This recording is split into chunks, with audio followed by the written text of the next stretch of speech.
Bonjour tout le monde, bienvenue au podcast Au-delà des plans, le podcast de la construction. Chaque semaine, j'ai l'opportunité de rencontrer un entrepreneur issu du milieu de la construction qui nous parle de son parcours et de son histoire.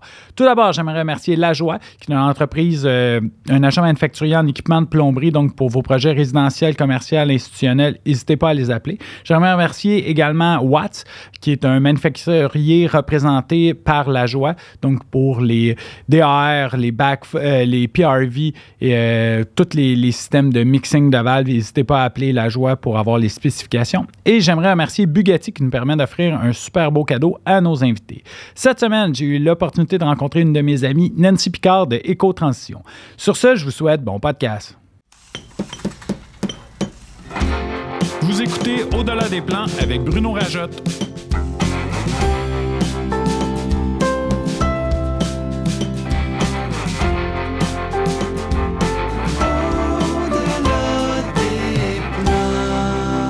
Le podcast de la construction. Rebonjour, Nancy, partie 2 de l'entrevue.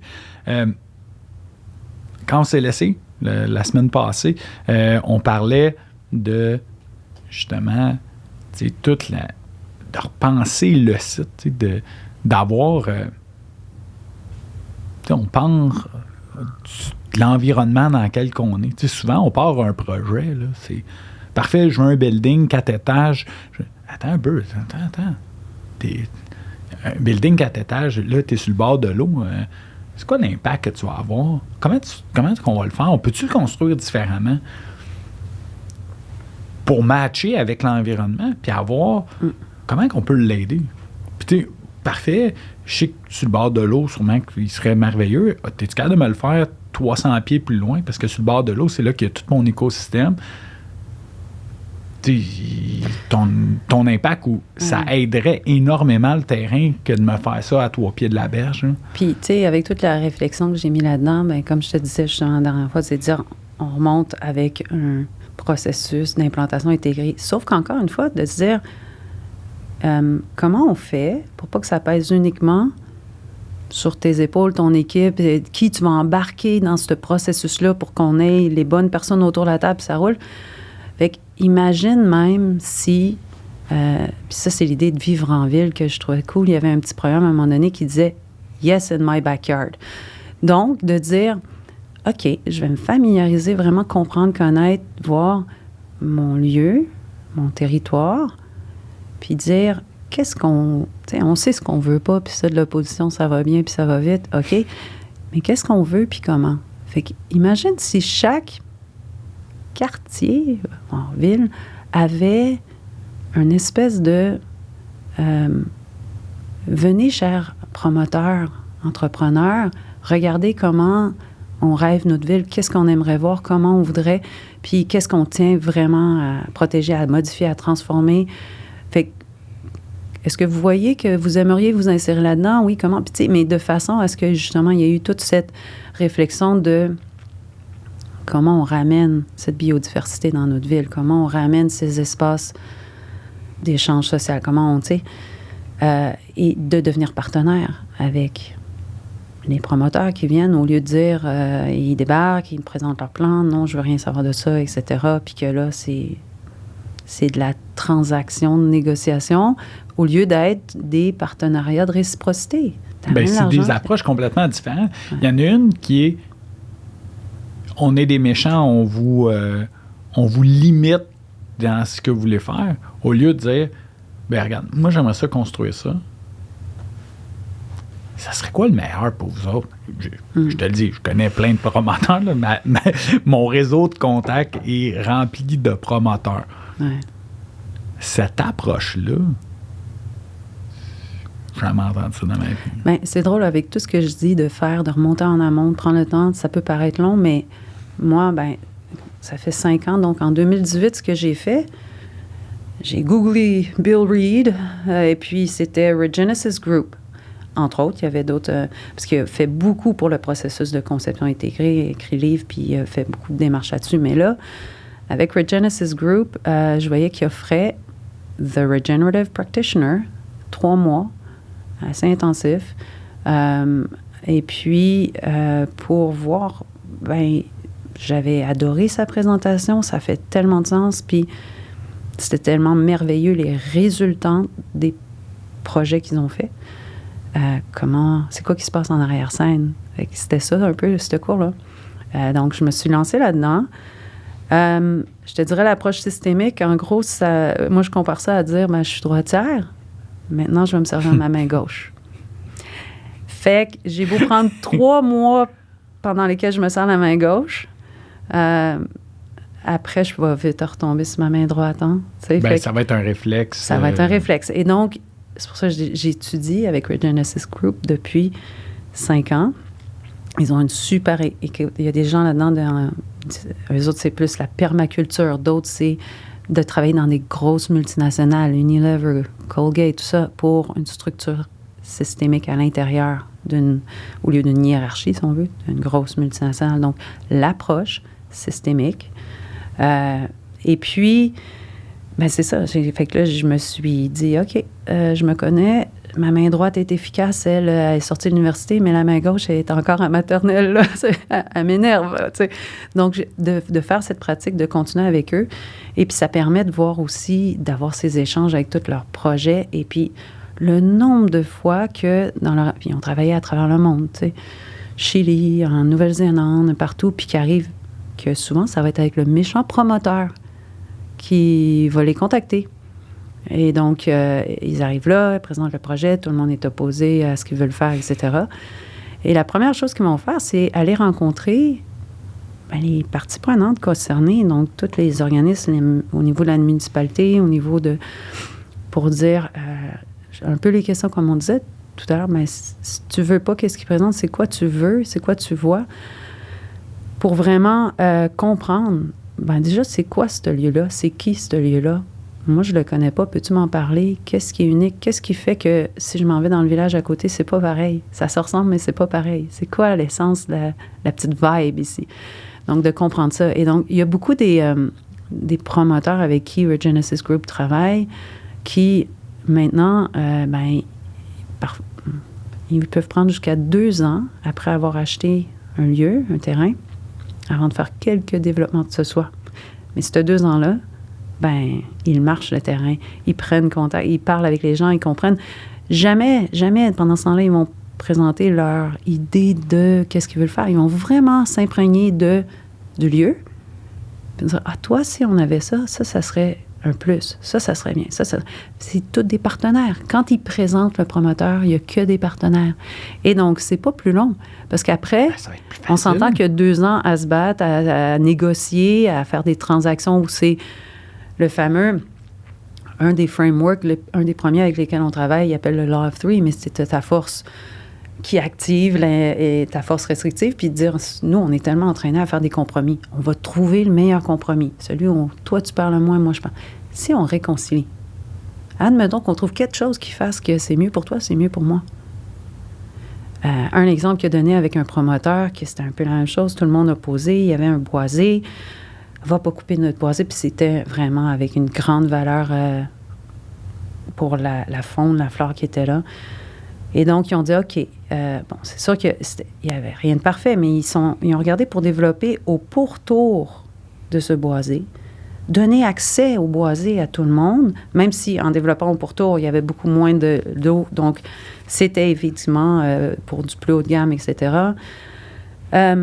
Et puis, donc, donner accès pour que les gens puissent venir bénéficier, parce que c'est pas bon non plus de laisser un bois. Tu sais, si tu vois pas s'il y a des insectes envahissants, si tu veux que les gens y aillent, puis ils l'aiment, tombent en amour avec le boisé, puis le connaissent et tout ça. Donc, il avait fait toute cette démarche de dynamique de dire ça serait un rehaussement de la vitalité, de la viabilité, puis de la capacité évolutive de notre lieu que de faire ça comme ça.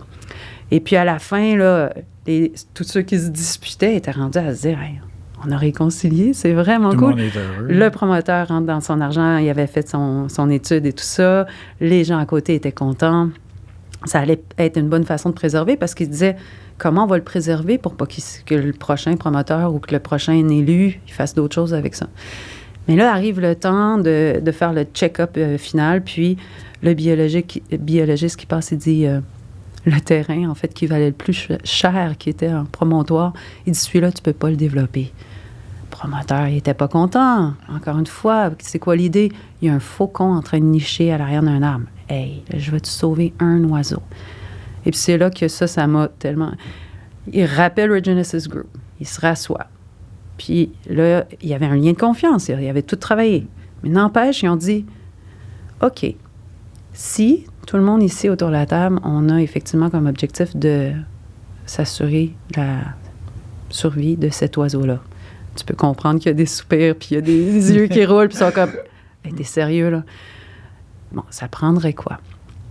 Puis là, dire, il faudrait peut-être engager quelqu'un. On n'a pas d'argent pour... Non, ça, tu sais.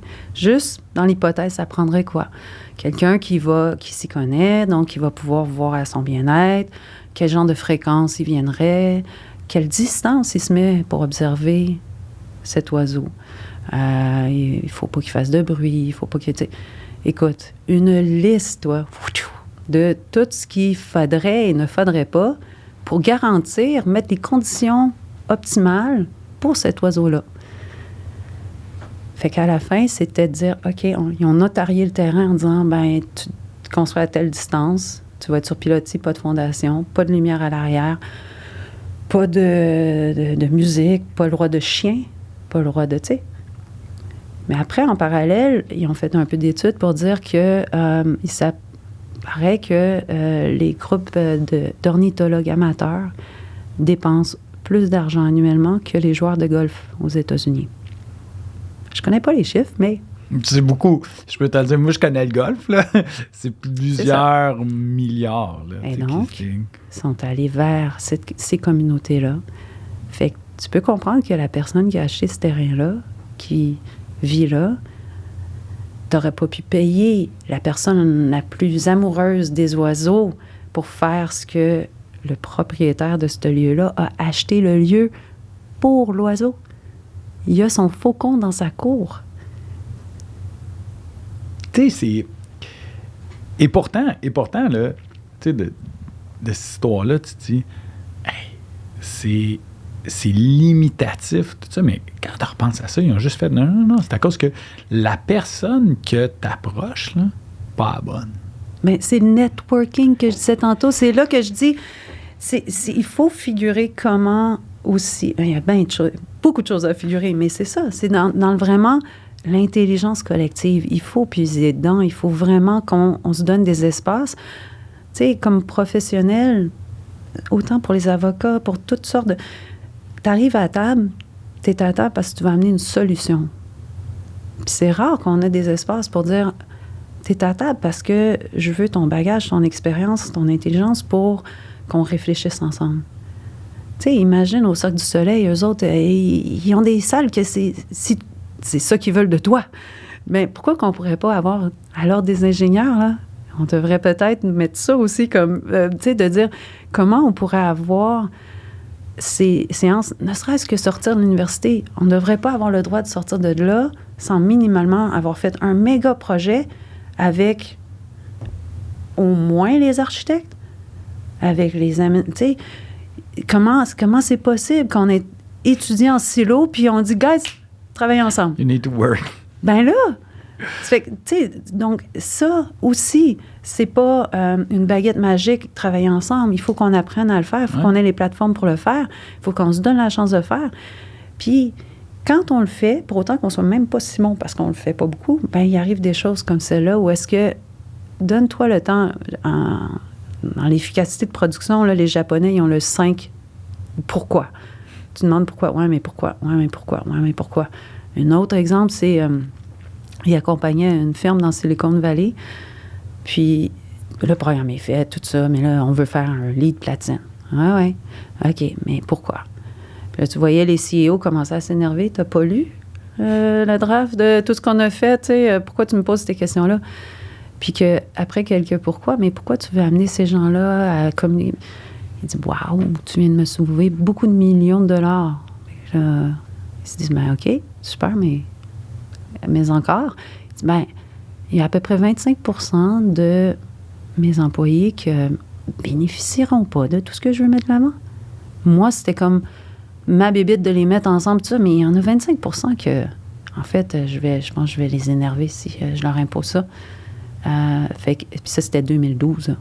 Fait que, tu sais, du flexi-travail et tout ça, c'était pas dans l'air du temps. C'était zéro présent. Bon, mais ils ont réduit de 25 la taille du bâtiment avec 5. Pourquoi? Mm-hmm. Tu sais? Mais nous, on est... Bon, avec la pandémie, on a eu une augmentation de la business. On est à se questionner. Là, on fait « il manque de place. » Parfait. Pourquoi on est rendu là? Puis là, OK, ouais... Puis, on l'a fait 5 fois, puis on a fini. Tu sais, au début, là, c'était il nous faut un plus gros local, il nous faut du 100 000 pieds carrés de plus. Puis on a fini avec, on va probablement être tout ce qu'on est. On va réduire. On va réduire, en fait, la capacité qu'on avait de besoin de stockage. Il y a plein de stocks qu'on peut mettre à d'autres endroits. On va couper sur les rénovations. On va voir ça différemment. On va fine-tuner ça. Puis là, on a fini ça en disant OK, fait que finalement, où est-ce qu'on est? Où est-ce que... Juste en spinant l'idée, puis tout le monde est drôlement plus heureux. Fier. Ben oui. Puis là, tout le monde fait... Puis tu as une appartenance après avoir... comme je disais, tu sais, on a parlé, l'eau coûte rien, l'électricité coûte rien ici. Bon, fait qu'il faut des torques, malheureusement. Toutefois, on a la chance, à travers des projets de rénovation, j'espère plus rénovation, construction, d'avoir cette intelligence collective autour de la table.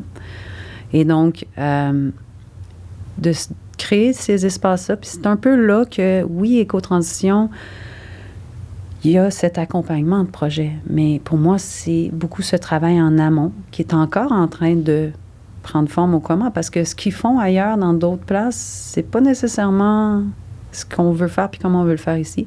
Fait que ça, il y a encore des choses que je suis en train de voir à mettre en place là-dessus, mais c'est définitivement d'avoir, de se donner ces opportunités-là. Puis je regarde, encore là, la semaine passée, j'étais avec une architecte de la France. Bien, eux autres, il y a beaucoup de réglementations qui imposent. On n'a pas la même densité, on n'a pas le même contexte, mais eux, ils ont beaucoup de choses qui sont déjà imposées. Et donc, ils viennent à la table pour se poser ces questions-là, dire on ne peut pas faire ça, on peut pas. Tu sais, nos gestes habituels, on ne peut plus les faire. Donc, on est obligé de venir à la table. Fait que là, c'est se demander ici au Québec comment on a ce même sentiment d'urgence pour venir à la table puis se poser ces bonnes questions-là avant de retomber sur la main droite. Mais, tu sais, quand il y a une nouvelle technologie qui rentre, tu sais, quand je reviens sur l'idée du fait que nos étudiants, puis là, on peut parler de primaire, secondaire, cégep, université. Selon moi, il faut implanter ça à grandeur. Si ça vient des valeurs, ça n'aura pas le choix. Tu sais, là, je m'en vais dans une autre idée, là, mais tu vas comprendre le principe. Si c'est inné chez l'enfant... Mais ça l'est, oui. Il n'y aura pas de... Tu sais, il y a d'autres affaires qui vont arriver, puis la tangente va être déjà prise, là. Tu sais, si tu as une ouverture sur le monde, tu as une ouverture sur tout ça, ça fait partie... Tu sais, je comprends pas comment, dans des écoles primaires, que l'agriculture, de faire des jardins, des enfants, tu sais, que les enfants fassent des jardins à l'école, je ne comprends pas que ça fasse pas partie de ça. Puis là, après ça, tu regardes l'évolution. Les jeunes adultes, là, du 25 ans, là, puis là, tu leur parles de faire un jardin. Non, va à l'épicerie. Puis là, tu fais... Moi, je suis né avec un jardin. Tout long, dès que j'ai l'opportunité, une maison, j'implante, je fais un jardin. Mais quand on parle de ça, à la nouvelle génération de professionnels, ils n'ont pas vécu ça. Puis là, c'est où le manque? Mais le manque a été que, tu sais, soit la famille, peu importe. Moi, quand j'étais jeune, des condos, ça n'existait pas. Ouais. Ça n'existait pas. Mais là, il y a des condos qui limitent un peu plus le land space, mettons, de disponible pour faire de l'agriculture. Fait que là, ça fait en sorte qu'il y a des changements dans la mentalité que les parents ne montrent pas ça. Fait que les enfants ne vivent pas avec ça, donc ça ne vient pas avec. Je pense que ça vient beaucoup avec, tu sais, quand je parlais tantôt, l'environnement qui permet d'avoir les sociétés qui vont s'épanouir, qui permet d'avoir une économie qui peut s'épanouir. Si les trois sont imbriqués, comme toutes les indigènes Premières Nations faisaient, tu sais, ça va. Mais dès qu'on les sépare, puis c'est ça, c'est l'illusion d'arriver à l'épicerie que tout est là, d'arriver, d'ouvrir le robinet. Donc, c'est de grandir dans une société qui te montre pas que tout est imbriqué. Fait que ce soit l'agriculture, mais c'est là que autant cette approche, ce questionnement de toute chose, puis d'aimer la complexité de la nature, de la vie, puis de voir les interactions, puis d'ensuite en aller vers contrôler, simplifier, rendre homogène, et aussi, à force de se séparer, fragmenter, ben de commencer à voir l'économie comme un stand-alone, puis de voir les sociétés comme un stand-alone, puis de plus voir que tout est imbriqué. Une des images qui montre souvent, c'est de dire, ben, regarde, toi, tu es dans ta famille, que tu es dans une communauté, qui est dans une province, dans un pays, sur la planète, dans l'univers. Le terrain, il est dans un quartier, qui est dans un bassin versant, qui est dans une plaque tectonique, qui est sur la planète, qui est dans l'univers. Il n'y a rien qui... Peu importe à quel niveau on veut le mettre, puis comment. La particule la plus petite, c'est l'énergie, c'est la matière. C'est les deux, c'est pas un ou l'autre. Fait que c'est toute cette interrelation que c'est dur à tenir. Les choses compliquées, on est rendu avec les ordinateurs qui nous permettent de prendre quelque chose de très compliqué puis de prendre plein de variantes et d'intrants, puis de faire une analyse de ça qui dépasse notre entendement, mais on a de quoi faire. Mais dans la complexité, dans un système vivant, dynamique, évolutif, nous, on a envie, avec notre training, de prendre une photo snapshot puis de régler pour ça. Ouais, mais là, tu es parti avec ta photo snapshot, il s'est changé, il s'est passé des choses. Ça a évolué. Fait que c'est là que je pense que c'est ça aussi effectivement, tu sais, que ce soit non seulement l'agriculture, mais encore là, pas l'agriculture comme un silo, mais de venir vraiment imbriquer. Une des choses que je trouve chouette, puis c'est petite échelle, baby step, il faut y arriver, mais ils appellent ça STEM, puis même STEAM en anglais, fait que c'est la science, la technologie, l'ingénierie. Quand ils mettent un A pour STEAM, c'est l'art, puis les mathématiques. Fait que de faire des problèmes, des situations pour les enfants, où est-ce qu'ils vont puiser sur toutes ces notions-là pour arriver à une solution. Il n'y a pas qu'une solution. Des fois, oui. Mais donc, de s'habituer à travailler avec plusieurs sphères à la fois, parce que la nature fait ça tout le temps. Et puis, c'est là que, en fait, Gregory Bateson, qui le disait dans les années 70, les gros problèmes. Dans les années 70, on en parlait, on ne le voyait pas comme aujourd'hui. Mais il y a 50 ans, il dit les gros problèmes en ce moment, c'est que l'homme, il continue de penser qu'il peut penser différemment de comment fonctionne la nature. Fait que les plus gros problèmes dans le monde résultent de la différence entre comment fonctionne la nature puis comment l'être humain pense maintenant. Il disait ça il y a 50 ans. Puis c'est vrai qu'à la source, peu importe sur quel domaine que tu veux regarder,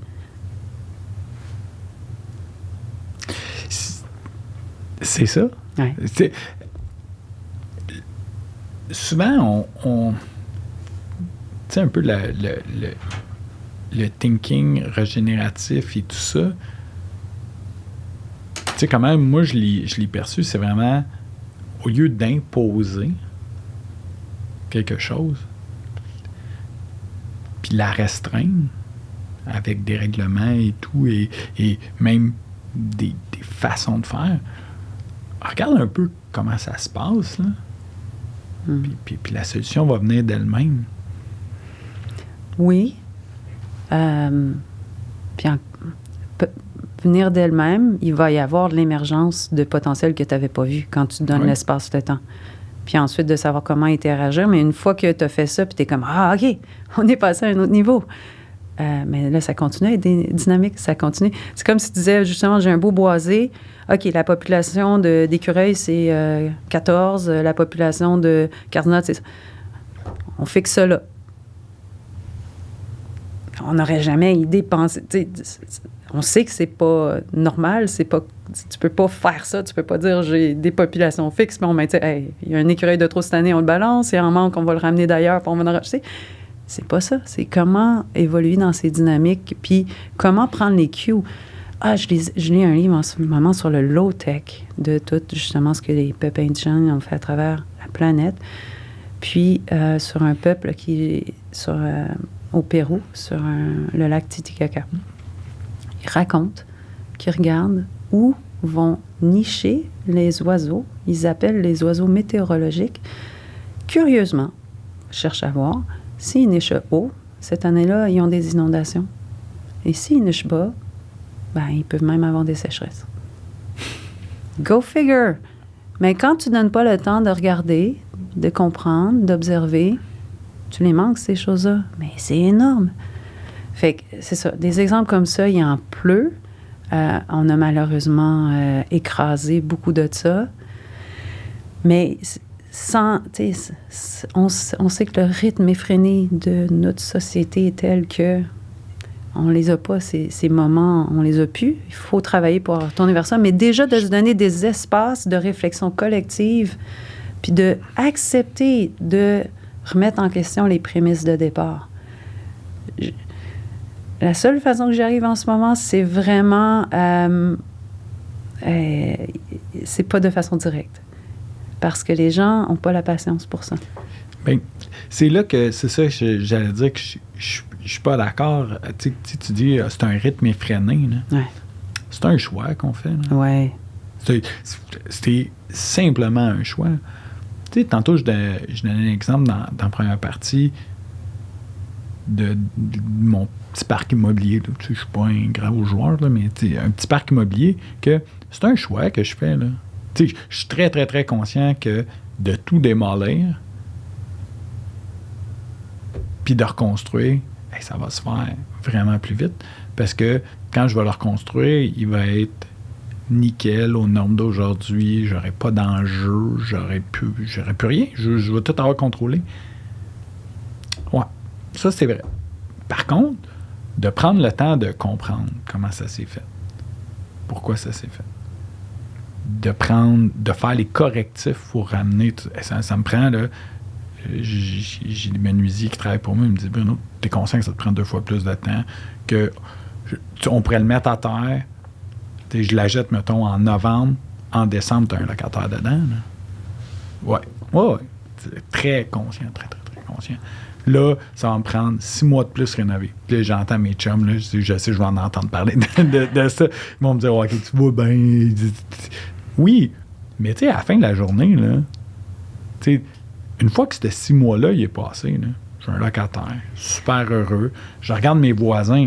Tous mes voisins sont comme, hey, on n'a pas vécu le 2 mois d'enfer avec la boîte partout. Tu fais ça super respectueux. Tout s'est bien fait. Tu sais, moi, j'ai été faire le tour des voisins. Hey, je voulais juste vous avertir. J'ai parlé à... Je vais avoir des menuisiers, on va faire des travaux, tout ça. Je leur ai demandé de commencer à 8h30 puis de partir pour 6. Partir à 4h. Ah, OK. Puis là, je fais, pour être sûr que quand vous autres, vous revenez de travailler, probablement, vous n'ayez pas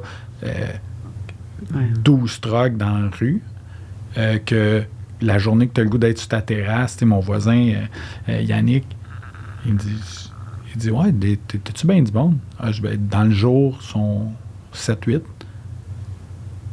Il dit, j'arrive à 4h, pas personne. Là. Puis j'ai quasiment envie de te demander même, tu sais, on parle beaucoup de...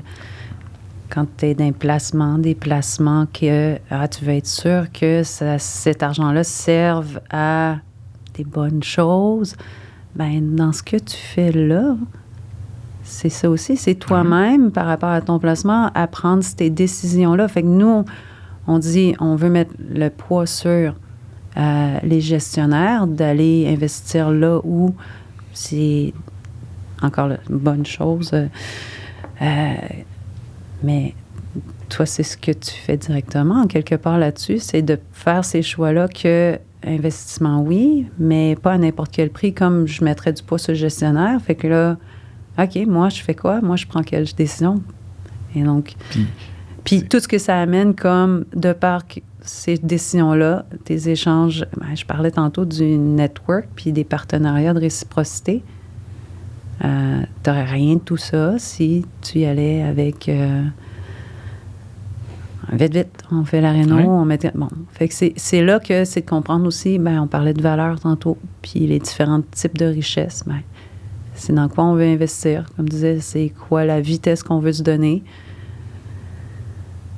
Mais je pense que c'est l'enjeu principal, puis tu sais, quand je parlais des faut recommencer à la source, tu sais, c'est là qu'il faut aller, là. Ou bien, on est là où on est, mais on se pose des questions qui vont creuser plus que ce qu'on se posait comme question à date. Tu sais, on était dans... tu sais, quand je te disais, quand c'est ancré chez les enfants, il n'y a pas de solution. On va dans un vieux restaurant qui m'a une vieille pizzeria qui a 60 quelques années, 70 ans. Là. Puis mes enfants arrivent, puis à la table, il y a comme le jukebox avec le cendrier. Puis là, je me souviens, Maddox qui questionne ma mère, puis il dit « C'est quoi ça, grand-maman? » Ah, mais ça, c'était cendrier. Cendrier? Qu'est-ce? Mais il dit cendrier, c'est comme pour mettre les mégots de cigarettes. Oh, oui. Là, tu voyais dans sa tête, vous fumiez à l'intérieur d'un bâtiment. Puis pour eux autres, c'est comme, ça n'existe pas. Oui. C'est quelque chose. Puis pourtant, là, on parle là, de l'interdiction de la cigarette dans un bâtiment, ça a quoi, une vingtaine d'années peut-être? Mm-hmm. Je ne sais même pas si ça a 20 ans. Et eux autres, ça fait aucun sens de fumer dans une maison. Tout le monde fume. Quand tu vas fumer, tu fumes dehors. Ouais. Et puis là, tu te dis, wow, une génération complète a ça d'ancré, puis c'est changé dans eux autres. Fait que là, quand je te dis, il faut faire évoluer, parce que l'impact à savoir, c'est que la personne qui va construire, la personne qui va le financer, la personne qui va vendre le terrain, la personne qui va vendre les équipements, les personnes qui vont être impliquées au niveau de la ville, la personne qui va acheter ces bâtiments-là éventuellement ou va aller les louer, eux autres, ça va. Ils vont dire, comment? Tu fais ça de même? Mais non.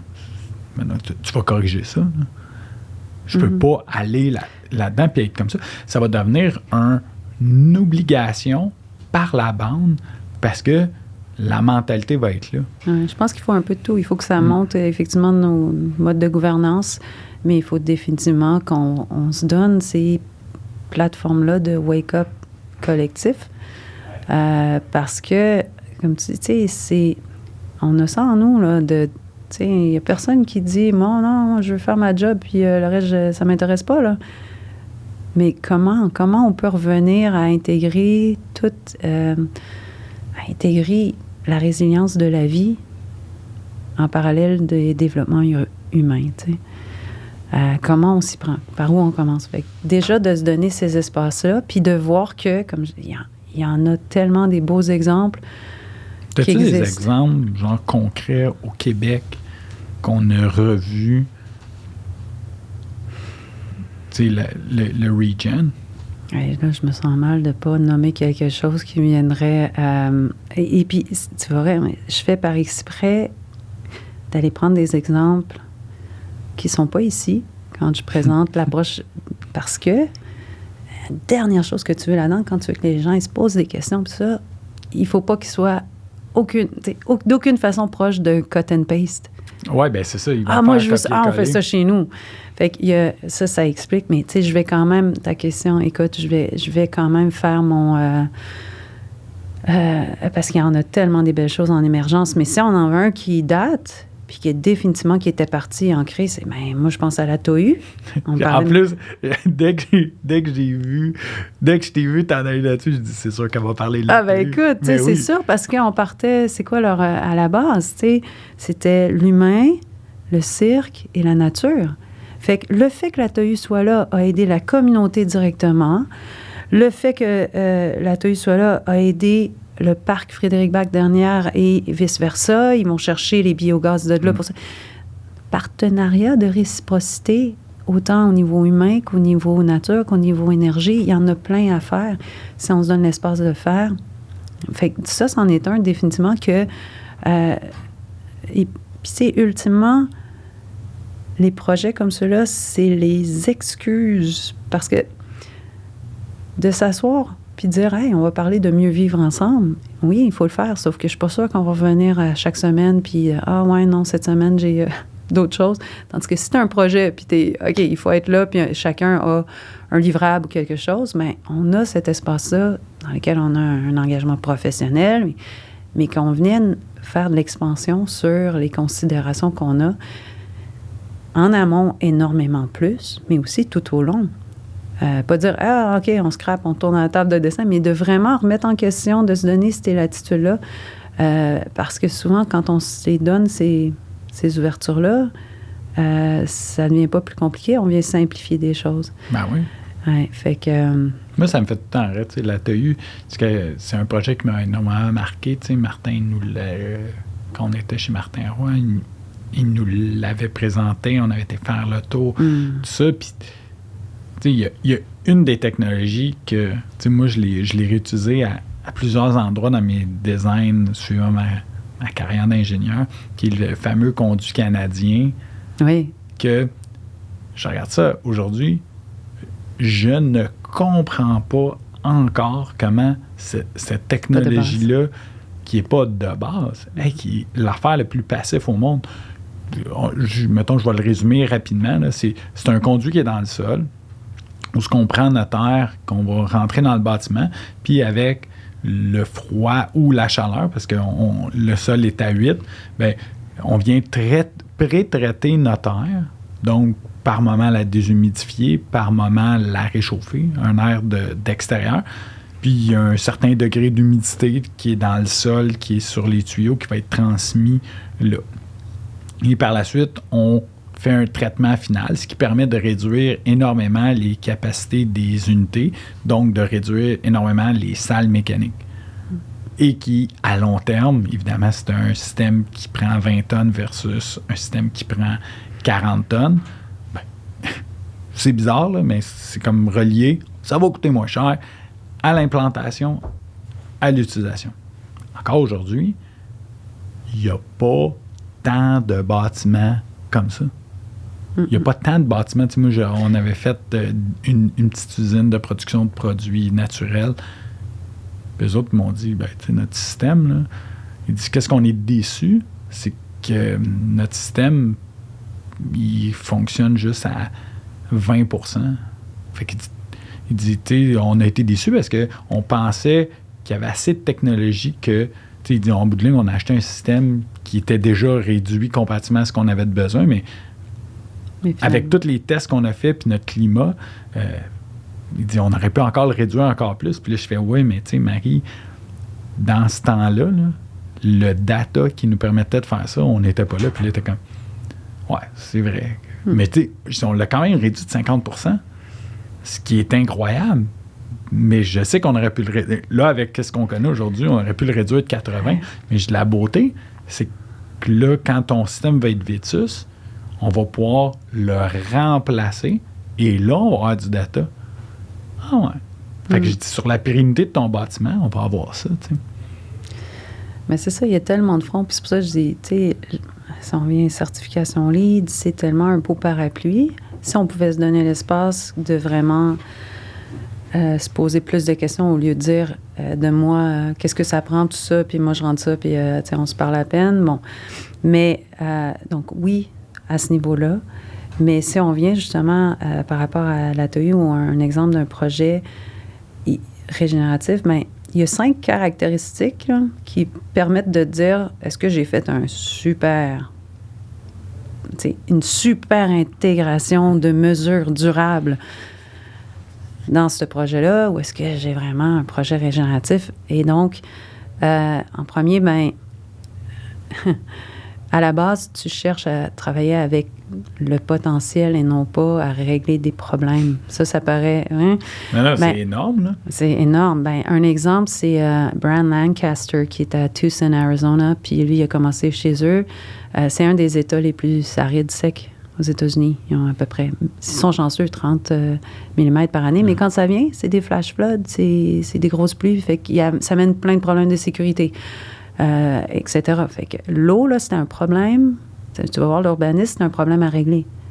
Lui, il s'est mis à faire des petits bassins près de chez lui. Puis là, les voisins, qu'est-ce que tu fais? Ah ouais, OK. Il s'est mis à planter l'eau. Fait que quand l'eau venait, il l'infiltrait dans le sol. 2 ans après, il s'est mis à planter des arbres. Et leur rue est devenue, mais verdoyante. Et donc, les voisins. Fait que ça a été un exemple de bottom-up. Déjà, c'est parti d'eux. Aujourd'hui, Tucson, Arizona, c'est une ville émeraude. Parce que là, la municipalité... implanter il n'est pas question qu'on fasse quelques infrastructures routières s'il n'y a pas déjà un 25 de canopée et de la capture naturelle de l'eau de pluie. Fait que ça, c'est une base. Mais maintenant, qu'est-ce que ça fait tout ça? Fait que donc, il a travaillé avec le potentiel. Il n'a pas cherché à régler un problème. C'est une richesse, là, on en parlait au début. Ça donne la vie. Puis là, en ce moment, on regarde comme ça, on avait un problème. Mais non, quand on l'a, ça vaut de l'or. Fait que qu'est-ce qu'on fait avec? Ensuite, j'ai mentionné beaucoup, tout est imbriqué. Fait que quand je mets une limite, OK, je mets une limite pour travailler avec quelque chose qui soit travaillable. Et je ne peux pas travailler avec l'univers à un moment donné. Sauf que mon radar, là, il y a d'autres cercles autour, là. Puis il y a des pips qui apparaissent. Fait que ça ne veut pas dire que je ne regarde plus, là. Je me concentre, mais il faut que bon. Puis souvent... il appelle ça 3 lines of work, mais le plus grand rayon, c'est le bassin versant. Fait que c'est même pas ta ville, c'est pas dans... Donc, ton gros bassin versant qui arrive vers ton terrain. Comment ton terrain s'inscrit dans un bassin versant? Ça serait une bonne question à se poser systématiquement aussi à chaque fois. Fait qu'imbriquer. Ensuite, si à travers le projet, tu n'as pas fait évoluer la capacité des parties prenantes autour de la table. C'est quand les professionnels, ils s'en vont, « Hey, beau projet, on est fiers, on n'a jamais fait ça avant, on l'a bien réussi, good job. » Tu pars, puis ça pique du nez.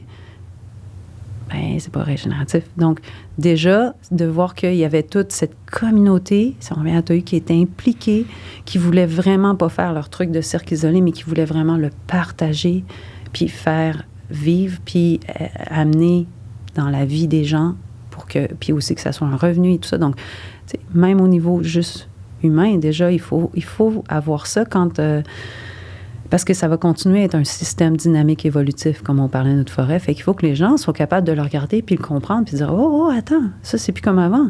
Là, maintenant, on a ça. OK, qu'est-ce qu'on fait avec ça? Oui, on peut rappeler les experts, mais on peut aussi réfléchir entre nous puis faire le contexte puis, travailler ensemble, mais qu'ils soient vraiment impliqués. Fait que là, j'en ai nommé 3. Il y a là-dedans l'essence du lieu. Ça aussi, on a touché. Donc, le fameux cut and paste, la raison pour laquelle je prends normalement pas beaucoup d'exemples ici, parce que c'est pas parce que ça marchait puis c'était super une place que tu répètes ça ici. On n'a pas les mêmes conditions. Ce petit quartier-là, moi, j'adore Saint-Eustache-de-Montagne. Francophone, anglophone, côte à côte, la grosse Saint-Jean puis le gros party de la fête du Canada. Ouais. On aime ça. Donc, écoute, juste ça.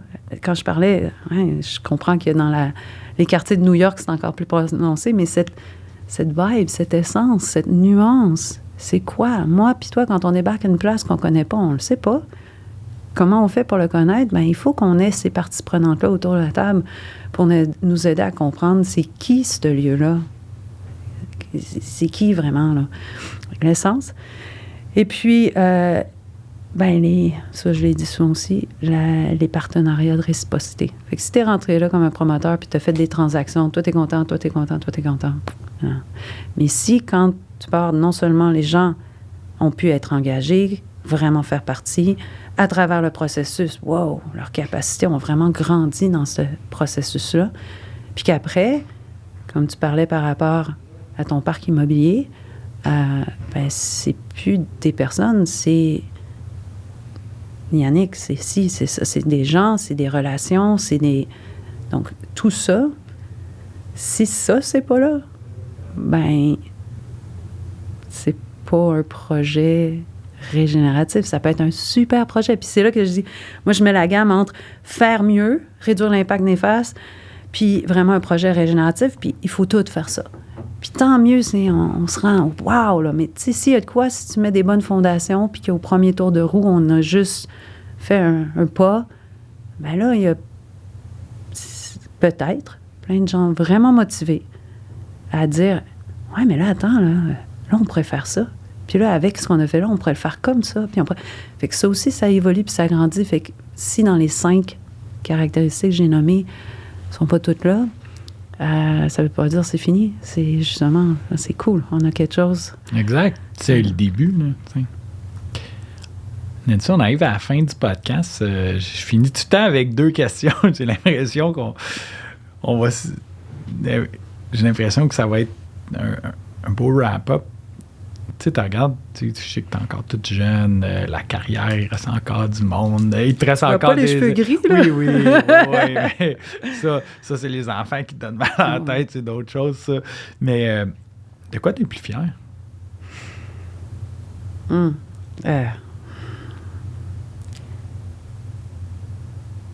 On parlait, tu sais, des enfants qui ont cette connectivité avec le monde, avec leur façon d'être curieux au monde. Je pense que ce dont je suis le plus fière, c'est d'avoir donné une chance à rallumer ça chez moi.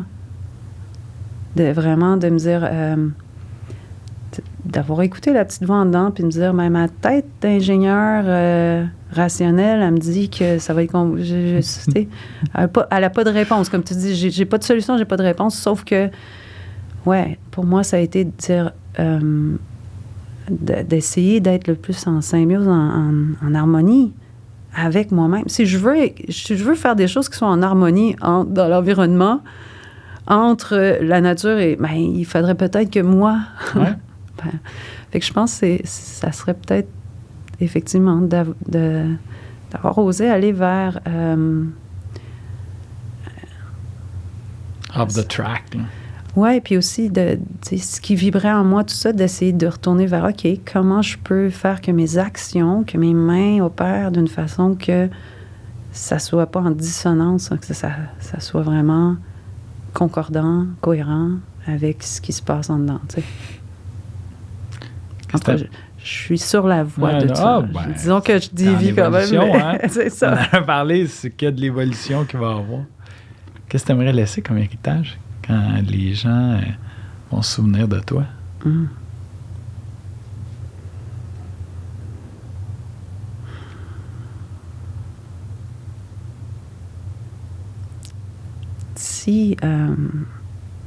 S'il leur vient une énergie quand ils pensent à moi.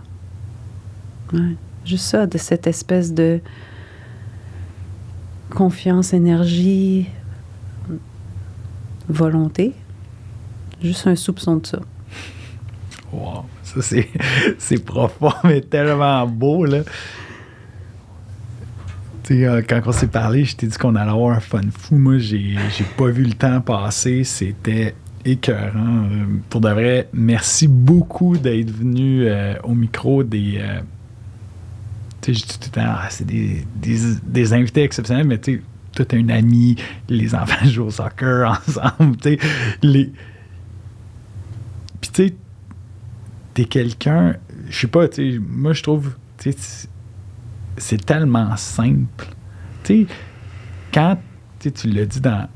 Tu sais, le fait que tu sois connecté avec tes valeurs, C'est tellement simple. Tu sais, moi, je dis tout le temps autant à mes partners, les employés, à mes enfants, tu sais. Comment tu sens ça en dedans, tu sais? Puis Féline même, tu sais, ma petite Romy, tu sais, des fois, elle me parle, avec tel ami. Je dis, ouais, mais on oublie ce qu'ils vont penser. Toi, comment? Puis quand tu reviens aux bonnes valeurs, c'est tellement simple, c'est tellement pas compliqué. Puis t'aimes pas à penser 3-4 000 affaires, c'est ça. Puis c'est un peu ça, tu sais, dans les valeurs, dans la construction, quand on en revend, tu sais, il n'y a jamais personne que je connais là, qui fait, moi, mon but dans la vie, c'est d'endommager le maximum l'environnement. Ou que ça me dérange pas, puis c'est tout bad. Jamais personne. Fait que je pense que si chaque personne fait juste retourner à leurs valeurs, on a tous des valeurs qui peuvent différer un petit peu, mais il n'y a jamais personne, comme je dis, qui est mal intentionné. Moi, je veux construire parce que je veux maganer l'environnement. Mais si tout le monde revient un peu à ces valeurs-là puis qu'il laisse de côté certains critères, il me semble que la vie va être vraiment plus simple. Oui, les valeurs, puis même le rationnel, de dire on n'est rien sans la nature. On n'est vraiment rien. On n'a pas l'eau, on n'a pas l'air, on n'a pas le sol pour faire pousser notre nourriture. Donc, même en termes de rationnel, puis ne serait-ce qu'on a le bonheur d'avoir cette connectivité avec ce qui est beau et vivant autour de nous. Fait que, merci beaucoup pour l'invitation. Merci. Je vais remercier ma gang. Merci Pierre, Nick, Fred de Chez La Joie pour me donner cette opportunité-là de faire ces beaux podcasts et pour vivre des moments comme ceux-là. Anto, Mylène, Diane, merci de mettre le podcast partout sur les réseaux sociaux, faire tout le marketing relié à ça. Merci Nicole à Console, Studio SF de nous avoir accueillis. Un énorme merci, Nancy, d'être venue. Je pense que les auditeurs vont adorer ton parcours. Puis, si vous avez la chance d'aller prendre un café avec Nancy, ça risque de pas juste être 15 minutes, je vous avertis, mais c'est tellement... fait tellement du bien. Là. Fait que un énorme merci d'être venu. Tu vas me sauver des heures de psychologue. Ça va me rassurer. Pour les auditeurs, on se voit la semaine prochaine avec une autre histoire d'un entrepreneur de la construction. Donc, sur ce, à la semaine prochaine.